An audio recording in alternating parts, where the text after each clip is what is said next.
서울시 버스노조가 내일 총파업을 예고한 가운데 사측과 막판 협상이 주목을 받고 있습니다. 협상이 결렬되면 내일 오전 4시부터 버스 운행이 중단될 예정인데요. 박상률 기자, 지금 노사의 마지막 협상이 진행 중인 거죠? 네, 그렇습니다. 오늘 오후 3시부터 지금까지 노사 2차 조정회의가 지금 한창 진행이 되고 있습니다.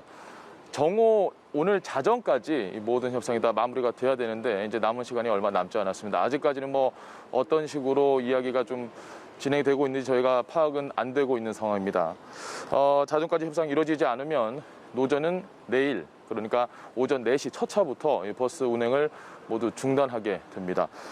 지금 서울 시내버스의 98%가 바로 이 버스 노조에 다 가입이 되어 있기 때문에 만약에 협상이 결렬된다고 하면 서울 시내에 있는 모든 버스가 다 운행을 멈추게 되는 셈입니다. 그러면 교통 대란이 불가피할 것 같은데 박 기자, 노조 측이 총파업을 결심하게 된 이유는 뭔가요? 네, 결국 이 문제는 역시 임금이겠죠. 지금 노조 측이 주장하는 건 8.1% 정도 임금을 인상을 해야 된다. 그리고 사측은 2년 연속 동결을 해야 한다라는 입장으로 팽팽히 맞서고 있는 상황입니다. 노조 입장에서는 작년에도 임금을 동결을 했는데 올해 또 임금을 동결을 해야 한다? 이건 받아들일 수 없는 상황이고요. 사측 역시 코로나19의 여파로 결코 재정적인 상황이 좋지 않다.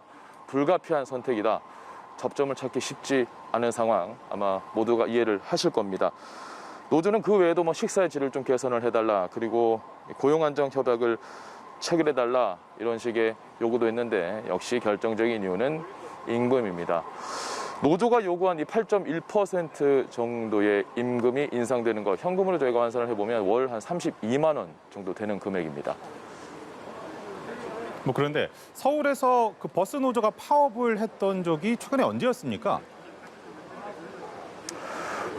서울에서 이 버스 노조가 파업을 한 것 마지막이 2012년입니다. 정확하게 10년 전입니다. 그때도 임금 인상이 역시 가장 큰 문제였습니다.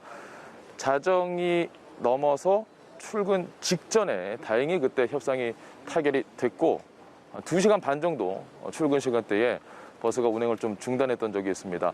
출근길에 상당히 많은 시민이 불편했지만 그나마 그때는 파업 기간이 짧았기 때문에 좀 다행이다, 이런 이야기들이 많았습니다.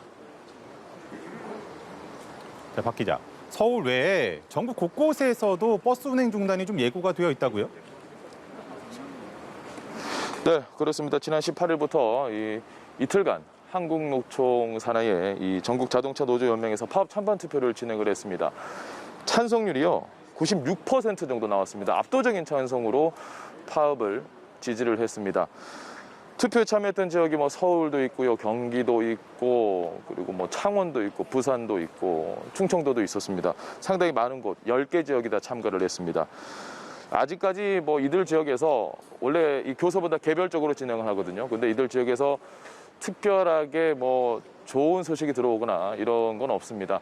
지금까지의 이 관례로 봤을 때 서울 버스 노조가 어떤 협상안을 들고 나오느냐에 따라서 전국의 이 버스 노조들도 협상을 어떻게 진행을 할지 아마 오늘의 이 협상이 총파업의 분수령이 될 것으로 보입니다. 지금까지 연합뉴스 TV 박성률입니다.